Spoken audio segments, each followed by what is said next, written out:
أعوذ بالله من الشيطان اللعين الرجيم. بسم الله الرحمن الرحيم. الحمد لله رب العالمين، والصلاة والسلام على نبي الكريم وعلى آله الطيبين الطاهرين المعصومين المنتجبين، ولعنة الله على أعدائهم من الآن إلى قيام يوم الدين. آمين يا رب العالمين. أما بعد، فقد قال الله تبارك وتعالى في محكم كتابه المبين وهو أصدق الصادقين وقوله الحق. بسم الله الرحمن الرحيم. يا أيها الذين آمنوا كتب عليكم الصيام كما كتب على الذين من قبلكم لعلكم تتقون. صدق الله العلي العظيم وصدق رسوله النبي الكريم. سامعین گرامی قدر، ناظرین محترم، 30 روزے 30 پیغام آپ حضرات کی خدمت میں جاری و ساری ہے. ماہ رمضان المبارک کی یہ 10 دن مغفرت کے چل رہے ہیں. اللہ تبارک و تعالی ماہ رمضان المبارک میں قرآن نازل کرتا ہے، سارے صحیفے نازل کرتا ہے، ساری کتابیں نازل کرتا ہے. اسی ماہ رمضان کی 12 رمضان تاریخ وہ ہے کہ جس میں پیغمبر اسلام اپنا لشکر لے کے اسلام کی پہلی جنگ بدر کے لیے نکلے. مکے سے نکل چکے ہیں. دوبارہ ظالموں نے مدینے پہ چڑھائی کرنے کی کوشش کی. ہنگامہ کرا دیا گیا تھا کہ مکے سے پیغمبر اسلام معاذ اللہ بہت سے مال اٹھ کے لے کے گئے ہیں، تمہارے مال سے وہ تجارت کر رہے ہیں. لہذا جنگ بدر اسلام کی پہلی جنگ، انشاءاللہ اس پر گفتگو ہوگی 17 رمضان کو. تو یہ ایک مناسبت ہے کہ اس وقت پیغمبر اسلام اپنے لشکر کو لے کے نکلے ہیں جنگ بدر کے لیے. اور اس کے بعد 12 تاریخ ہے کہ جہاں پیغمبر اسلام صلی اللہ علیہ وآلہ وسلم نے 12 رمضان کو خاص مہاجرین اور انصار کے درمیان ہجرت کے بعد آپ نے کیا ہے، دوسرے کا بھائی بنایا. لوگوں نے کہا کہ آپ نے صاحب کا ایک دوسرے کا بھائی بنایا اور علی کو کسی کا بھائی نہیں بنایا. تو پیغمبر اسلام نے علی کا ہاتھ اپنے ہاتھ میں رکھا اور آواز دیا، دنیا اور آخرت میں علی میرا بھائی، وصی ہے، جانشین ہے، خلیفہ ہے، بلا فصل ہے. یہ 12 رمضان. لیکن ہماری گفتگو یہ ہے کہ 30 روزے 30 پیغامات. اللہ تبارک و تعالیٰ نے ہمیں یہ دولت دی، 30 روزے اور ایک پیغامات، ہماری زندگی، نصیحت، اچھائیاں، حکم، آرڈر، تقوی کا ایک زینہ، منزل کمال، ان تمام چیزوں کی طرف ہم گامزن ہیں. پیغمبر اسلام صلی اللہ علیہ وسلم نے بھی کہا کہ تقوی تک پہنچنا بہت مشکل ہے، کہ ایک زینہ روزانہ کراس کرو اور اپنے آپ کو چیک بھی کرتے رہو کہ کتنا تقوی آیا. 12 رمضان کو کہو کہ اللہم زیعنی فیہ بالستر والعفاف واسترنی فیہ بلباس القنوع والکفاف واحملنی فیہ علی العدل والانصاف وآمنی فیہ من کل ما اخاف بمعصیتک یا عصمت الخائفین. اے معبود، مجھے اس مہینے میں پردے اور پاک دامنی سے سجا دے، سنوار دے، مزین کر دے، اور مجھے کفایت شعاری اور اکتفا کا جامہ پہنا دے. مجھے اس مہینے میں عدل و انصاف پر آمادہ کر دے، اور اس مہینے کے دوران مجھے ہر اس شے سے امان دے جس سے میں خوفزدہ ہوتا ہوں، ڈرتا ہوں. اے خوفزدہ بندوں کی امان. عزیزان محترم، پہلی چیز ہے آلائش سے پاک اور آرائش قناعت اور بے نیازی کا پردہ، تیسرے عدل اور انصاف، آفات بلیات سے امن اور امان۔ اتنے پیغامات ہیں جو آج ہمیں کور کرنا ہے، ہمیں اپنے اندر ڈھالنا ہے، تقوی کی ایک منزل پہ آگے بڑھنا ہے۔ اللہم زینی فیہ بالستر والعفاف، حجاب، پردہ، یعنی لوگوں کے گناہوں کی پردہ پوشی کرو، عام نہ کرو۔ ایک گناہ ایک غلطی ہے 10 مرتبہ بیان کیا جا رہا ہے، یہ بس دوسروں کی ٹو میں لگے ہیں، دوسروں کی برائیاں نکالنے میں، دوسروں کے نقص اور عیب میں لگے ہیں۔ ہم یہ چاہتے ہیں کہ ہمارا کوئی عیب نہ دیکھے، نہ سنے، نہ جانے۔ گناہوں کی پردہ پوشی، چھپانا، اسے مخفی کرنا خوش قسمتی ہے۔ وہ بندہ جو اپنے عیب تلاش کرتا ہے، اپنے گناہ کو تلاش کرتا، دوسروں کے عیب کے پرواہ نہیں کرتا۔ اگر اس کا دوست بھی عیب رکھتا ہو تو وہ کسی کو نہیں بتاتا۔ کتنا بہتر ہے کہ انسان دوسروں کی اچھائیوں کو بیان کرے اور اس کے عیب، اس کی غلطیوں کو سروکار نہ رکھے، اسے چھپا دے۔ یہ بہترین زینت ہے، اچھائی ہے۔ حدیث میں ہے کہ خوش نصیب وہ شخص جو اپنے عیب کی فکر کرتا ہے اور دوسروں کے نہیں۔ دعا کے تسلسل میں عفاف اور پاک دامنی آیا ہے۔ عفاف یعنی گناہ نہ کرنے اور اپنے نفس کو آلودگی اور گندہ نہ ہونے دے، اس سے پاک کرے۔ دوسروں کے گناہ بیان نہ کرنا، یہ عفاف اور پاک دامنی ہے۔ خود بھی گناہ نہ کرو اور دوسرے کے گناہ کو بیان نہ کرو، عام نہ کرو، پھیلاؤ نہیں، یہ ہے عفاف۔ عفاف یعنی گناہ نہ کرے اور اپنے نفس کو آلودگی سے پاک رکھے، دوسرے کے گناہ نہ کرنا عفاف اور پاک دامنی ہے۔ اگر ہم دوسروں کی اچھائی اور اپنے عیب پر نظر رکھیں تو پورا معاشرہ سدھر جائے گا۔ ہم اپنی غلطی کی تلاش کریں، دوسروں کی اچھائیوں کو عام کریں۔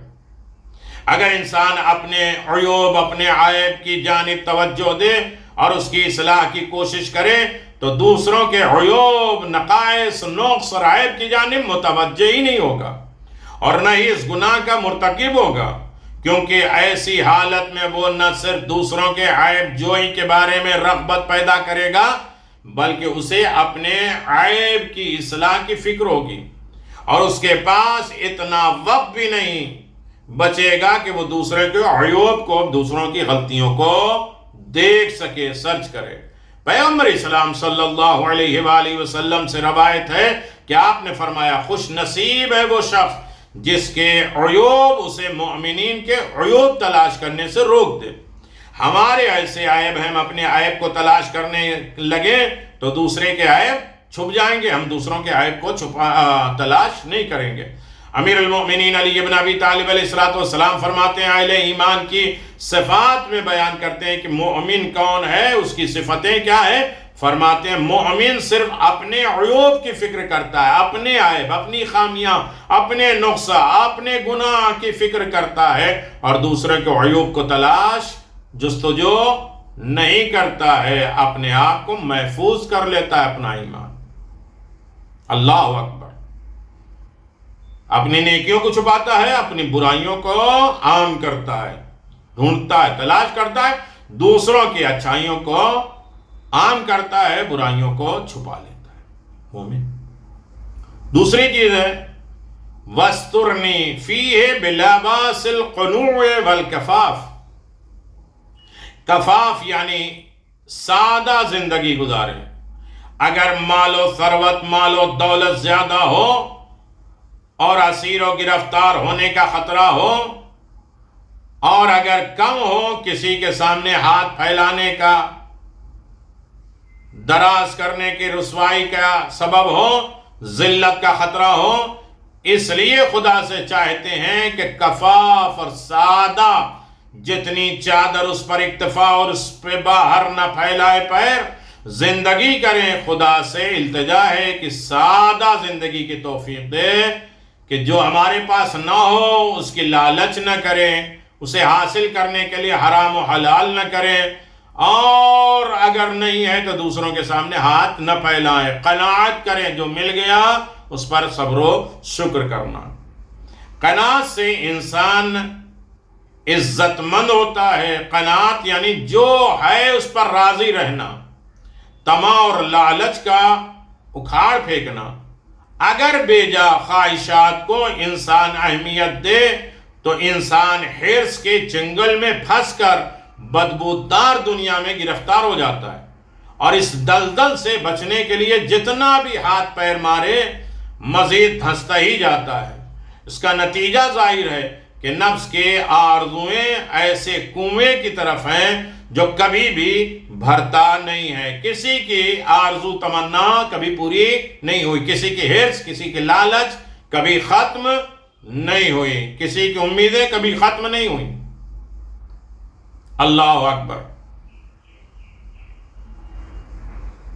انسان لالچ کے چنگل میں پھنس کر بدبودار دنیا میں گرفتار ہو چکا ہے۔ اس دلدل سے بچنے کے لیے جتنا بھی ہاتھ پیر مارے مزید اس دلدل میں انسان دھستا جائے گا۔ اس کا نتیجہ ظاہر ہے کہ نفس کی آرزویں ایسے کنویں کی طرح ہیں جو کبھی بھرتا نہیں ہے۔ تکاثر، کثرت طلبی، الہاکم التکاثر، بہت زیادہ مل جائے، یہ مل گیا تو یہ مل جائے، یہ مل گیا تو یہ مل گیا، یہ مل جائے تو یہ مل جائے، یہ گاڑی ہے تو وہ گاڑی، وہ گھر ہے تو وہ گھر، وہ ایسا ہو تو ویسا۔ کبھی کثرت طلبی درد ہے، اور جو بشریت کے لیے ناسور زخم ہے کہ انسان کسی طرح مطمئن نہ ہو، قناعت نہ ہو، اور اس کی تنہا مرہم قناعت ہے۔ ہر بیماری کا علاج قناعت ہے۔ نہ کسی کے سامنے ہاتھ پھیلانا ہوگا، نہ لالچ اور طمع ہوگا، نہ کثرت کے ساتھ کسی چیز کو جمع آوری کے لیے سوچا جائے گا۔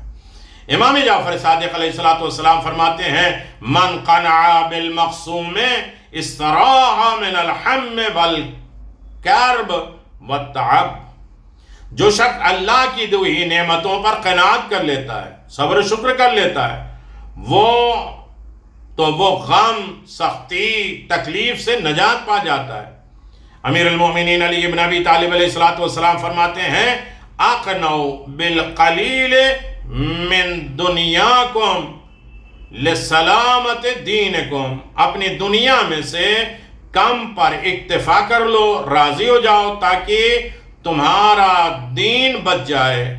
جو ہے اس پر راضی ہو جاؤ تاکہ تمہارا دین بچ جائے۔ راضی نہیں ہوگے، اس کو وہ ملا، ہمیں کیوں نہیں ملا؟ ہم سب کے پلیٹیں دیکھتے ہیں، سب کا گھر دیکھتے ہیں، سب کا رہن سہن دیکھتے ہیں، ہمیں دوسروں کا سکون، دکھ، سکھ بہت دکھائی دیتا ہے۔ اگر ہم اس پر قناعت کر لیں تو غم، سختی، تکلیف سے نجات پا جائیں گے۔ امیر المؤمنین علی بن ابی طالب علیہ السلام فرماتے ہیں، اقنعوا بالقلیل من دنیاکم لسلامت دینکم۔ اپنی دنیا میں سے کم پر اکتفا، کم پر راضی ہو جاؤ تاکہ تمہارا دین بچ جائے۔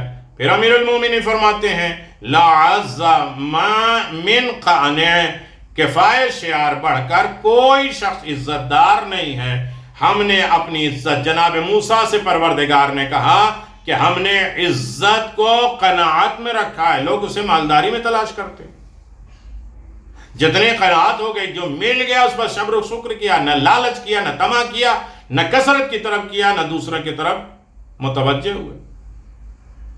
یہی قناعت ہے، یہی پیغام ہے انسان کی زندگی میں، قناعت شعار ہو۔ تیسری چیز ہے، وَاحْمِلْنِي فِيهِ عَلَى الْعَدْلِ وَالْإِنصَافِ۔ دعا کے سیاق و سباق کے بنا پر عدل کے معنی یہاں زندگی میں میانہ روی کے ہیں، بیلنس لائف۔ جو کوئی اپنی زندگی کے ڈس بیلنس کرتا ہے، افراط و تفریط میں جاتا ہے، وہ خط عدل پر آ جائے۔ زندگی کی اقتصادی معاملات میں ہمیں میانہ روی اختیار کرنا چاہیے۔ اگر مسلسل سعی اور کوشش کے بعد بھی آمدنی زیادہ نہ ہو تو اس صورت میں پریشان ہونے کی ضرورت نہیں ہے۔ اس کا حل یہ ہے کہ اپنی مختصر آمدنی عقل مندی سے خرچ کیجیے۔ زندگی کا سادہ سے سادہ تر بنائیے زندگی کو، اپنی ضرورتوں کو محدود کریے، کم کریے، اس طرح زندگی شیریں، میٹھی، لذت دار بخش ہو جائے گی۔ یہ جان لیجئے کہ اکثر پریشانیاں بلند و بالا آرزویں، اقتصادی شعور نہ ہونے کا نتیجہ ہے۔ امام صادق علیہ السلام فرماتے ہیں جو شخص اعتدال، بیلنس کو اپنائے، میں اس بات کی ضمانت دیتا ہوں کہ وہ کبھی بھی فقیر نہیں ہوگا۔ اپنی زندگی کو بیلنس لائف گزارے، ہر چیز آرزو تمنائیں نہیں، یہ بھی ہو جائے وہ بھی ہو جائے، ایسا بھی ہو جائے ویسا بھی ہو جائے، ہر وقت واویلا، ہر وقت فریاد، ہر طریقے کی زندگی میں نقص اور عیب تلاش کرنا، یہ انسان کی زندگی کو خراب کر دیتی ہے۔ مٹھاس زندگی کی نہیں رہ جاتی، لذت زندگی کی نہیں رہ جاتی۔ امام صادق علیہ السلام نے فرمایا جو شخص اعتدال، بیلنس لائف کو اپنائے، میں اس بات کی ضمانت دیتا ہوں کہ وہ کبھی فقیر نہیں ہوگا۔ ایک اور حدیث میں آپ نے ارشاد فرمایا اقتصادی نظم، ضبط، شعور انسانی زندگی کی تکمیل ہے۔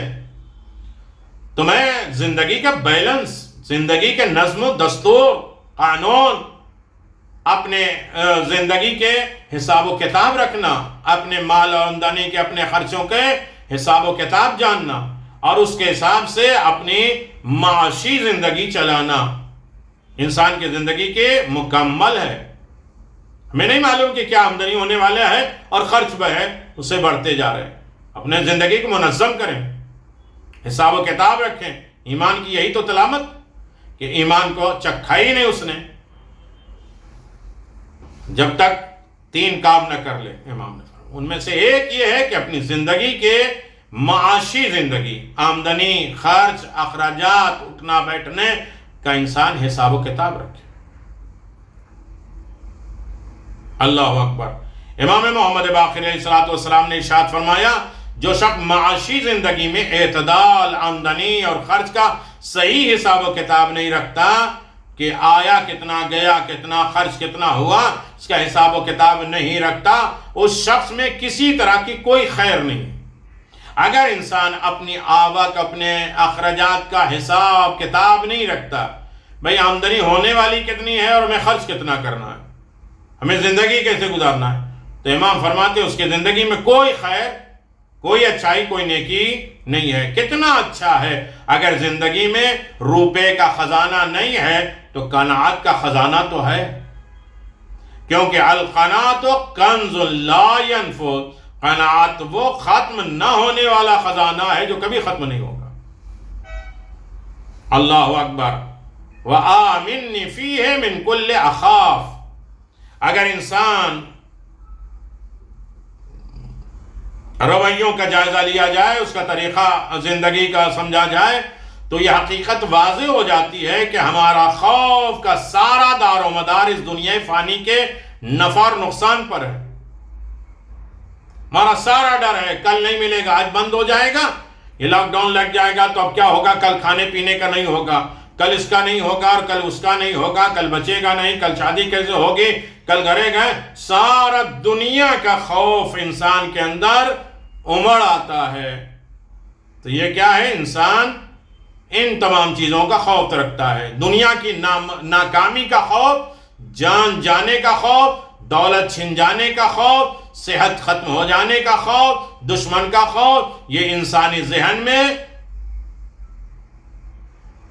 100-200 اوہام، وہم، گمان جو پیدا ہوتے رہتے ہیں، جو ہماری زندگی میں بے چینی کی کیفیت پیدا کرتے رہتے ہیں۔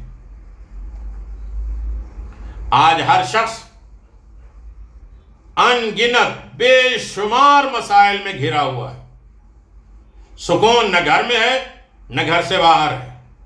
اس بے سکونی اور اللہ سے بے خوفی کی وجہ سے ہر شخص مشتعل ہے، پریشان ہے، لڑنے جھگڑنے میں جو ہے بحث مباحثے میں پریشان، غصے ہر ایک کی ناک پہ آ جاتا ہے، ہر شخص آپے سے باہر ہے، معمولی باتوں پر لڑنے مرنے کے لیے آمادہ رہتا ہے۔ مادی وسائل اور تعینات اور دنیائی آشائش کے حاصل کرنے کے باوجود ہر انسان دکھی ہے، زندگی سے بیزار ہے، کوئی مطمئن نہیں، کوئی پرسکون نہیں ہے، آپس میں محبت ختم ہو چکی ہے، صرف کمپرومائز کی زندگی، مجبوری کی زندگی۔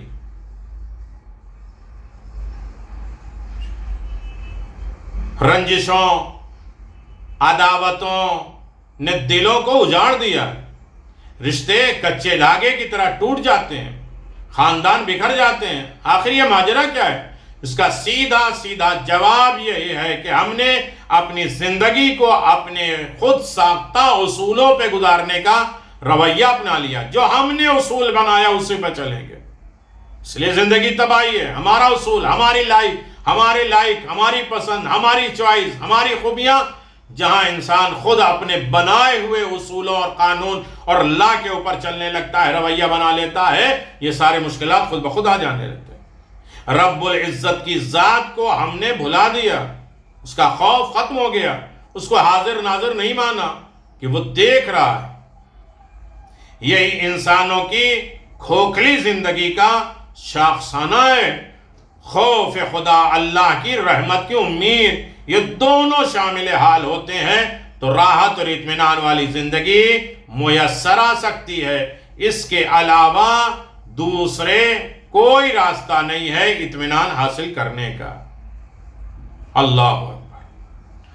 پانچواں مرحلہ اس دعا میں، پانچواں پیغام، بعصمتک یا عصمت الخائفین، عصمت، پاک دامنی، طہارت، حفاظت میں رکھے اسے جو ڈرتا ہے یا خوف رکھتا ہے، اور اس کی بھی حفاظت کرتا ہے، روز متوسل ہوتا ہے، خدا سے توسل کرتا ہے، التجا کرتا ہے، فریاد کرتا ہے، خدایا میرے بارے میں اس دعا کو مستجاب کر لے کہ مجھے پاک دامن بنا دے، ہر طریقے کے بد امنی سے بچائے رکھے، ہر طریقے کی گندگی سے بچائے رہے، غلط سوچ سے بچائے رہے، فتنے فساد سے بچائے رہے، لڑائی جھگڑے سے بچائے رہے۔ دعا کا پیغام یہ ہے کہ عصمت اور پاک دامنی کی حفاظت، ہر عالم میں انسان اپنی عصمت کی حفاظت کرے، قناعت سے کام لینا، عدل سے کام لینا، جس سے ڈرتے ہو اس سے محفوظ رہے۔ خدا کی بارگاہ میں جانا ہے، حساب و کتاب ہمیں دینا ہے، اس سے ڈرنا ہے تو یہ سوچو کہ وہ سزا بھی دینے والا ہے، حساب بھی لینے والا ہے۔ مختصر اگر پیغام کہا جائے تو پردہ پوشی خدا کی صفات میں سے، وہ خدا سارے عیب کو چھپانے والا ستار العیوب ہے، ایک اچھی صفت ہے پروردگار کی۔ خدا نے ہمیں بھی اس کی دعوت دی ہے کہ تم بھی دوسروں کے عیوب کو چھپاؤ تاکہ تمہارے عیب چھپے رہیں۔ تم دوسرے کو عیوب کو ظاہر کرو گے، جس طرح تم دوسروں کے رنجشیں اور عداوتیں اور فتنے کی باتیں کرتے ہو، لوگ بھی تمہارے بارے میں ویسے ہی کرتے ہوں گے۔ تم جس طرح غیبت کرتے ہو اور غیبت کو غیبت کا نام نہیں دیتے ہو تو تمہارے بھی ایسی غیبت ہوتی جا رہی ہے۔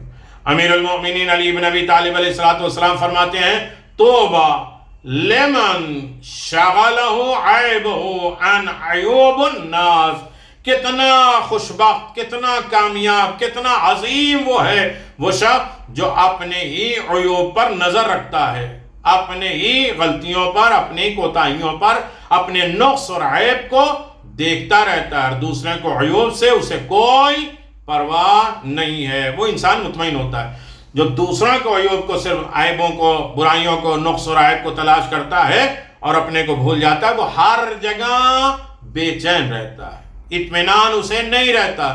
یہ حسد کی ایک علامت ہے، اور حسد کی علامت 56 ہے۔ انسان پڑھے تو لگتا ہی کہ ہاں ہے ہمارے اندر۔ تو ہمیں اپنے عیب کو دیکھنا ہے، دوسروں کی اچھائیوں کو دیکھنا ہے۔ یہ پیغام ہے، اور یہ پیغام تقوی کی طرف ہمیں لے کے جا رہے ہیں۔ 30 روزے 30 پیغام آپ ملاحظہ فرما رہے ہیں۔ اللہ اسے ہمیں صحیح طریقے سے پہنچانے کی توفیق عطا فرما، اور اس پر عمل کرنے کی توفیق عطا فرما، اور لوگ بھی اس کی طرف متوجہ ہوں۔ ہر فتنے اور عیب سے ہمیں منزہ فرما، اور دنیا کی تمام یہ بیماریاں، خرابیوں کو دور فرما۔ ہمیں اپنے مرحومین، اپنے زندہ، اپنے تمام چیزوں کا، اپنے جسم کا، اپنے مال کا، اپنی روح کا خیال رکھنے کی توفیق عنایت فرما، روضہ مقدسہ کی زیارت نصیب فرما، اور ہم سب کو امام زمان کے مطیع فرما برداروں میں شمار ہونے کی توفیق عطا فرما، اور ان کے لائق بننے کی توفیق عطا فرما۔ اللہم عجل لولیک الفرج، ایک علمدار، ایک رہبر، ایک قائد آ رہا ہے، ہم زمین ہموار کریں کہ امام آنے والے ہیں اور کس طریقے سے ہمیں ان کے سامنے پیش ہونا ہے۔ والسلام علیکم ورحمۃ اللہ وبرکاتہ۔